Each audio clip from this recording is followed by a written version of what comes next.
سوچ سمجھ کے کون کام کر رہے ہیں, کون ویژنری لوگ ہیں, کون بہت اس میں پھینکنا نہیں ہے میرے بھائی. جیسے دنیا کی تجارت میں پیسہ پھینکا نہیں جاتا, بہت سوچ سمجھ کے. کوئی بھی آپ کے پاس آئے بولے 1 لاکھ روپے دو, میں پیسے کما کے آپ کو ہر مہینے 6,000 روپے دیا کروں گا, آپ پکڑا دو گے؟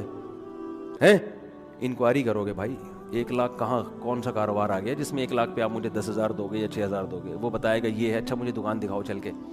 پھر جب آپ کو دکان دکھائے گا تو آپ کہو گے جب 1 لاکھ پہ آپ 6,000 کما سکتے ہو تو اپنے ہی لگا لو. ہیں کیا خیال ہے بھائی؟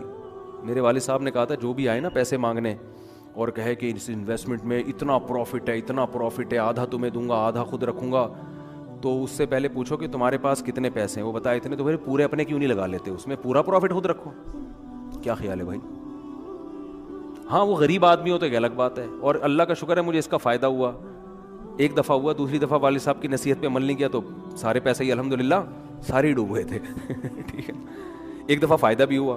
ایک صاحب جو ایک بڑے پوش ایریا میں رہتے تھے, میں چونکہ اس ایریا کا نام لوں گا تو کہیں ایسا نہ ہو وہ سمجھ جائیں, لیکن قصہ پرانا ہو گیا وہ نہیں سمجھیں گے, پھر بھی احتیاط یہی ہے کہ نام نہ لیا جائے. مالدار علاقے کے تھے, مجھے کہنے لگے کہ میں یہ کاروبار کرنا چاہتا ہوں. اچھا اس ایسے ایریا میں رہتے تھے کہ مجھے پتا تھا اتنے پیسے تو ان کے پاس ہوں گے ورنہ اس ایریا میں رہ نہیں سکتا آدمی. اب ایک آدمی ڈیفینس, ایک مثال دے رہا ہوں ڈیفینس کی, ڈیفینس میں رہتا ہو اور کہ میری تنخواہ 10,000 روپے, تو آپ کہو گے بھائی 10,000 والا ڈیفینس میں نہ کرائے پہ رہ سکتا ہے, اور اپنا گھر ہو تو سوال ہی پیدا نہیں ہوتا, یہ کروڑوں کا تو نے گھر کیسے خرید لیا 3 کروڑ کا ہے بھائی. ہو سکتا ہے 4 کروڑ. اسٹیٹ ایجنٹ والے مجھے پھر فون کریں گے آپ نے ڈیفینس کی ویلیو کیا کر دی ہے, بیان میں گرا دی ہے. تو میں مثال دے رہا ہوں, یا اب ہر بیان کو نا لوگ بڑے سینسٹیو بن کے لے رہے ہوتے ہیں کہ آپ نے ڈیفینس میں 3 کروڑ بول دیے, ہماری تو ویلیو. تو اب کیونکہ ایک شہرت ہو گئی ہے نا تو ہر چیز کو بہت زیادہ لوگ سیریس ہو رہے ہیں. 25 کروڑ ٹھیک ہے نا, 25 کروڑ کا. اب اس سے پھر لوگ پریشان ہوں گے, یار ہم لے رہے تھے آپ نے قیمت بڑھا دی.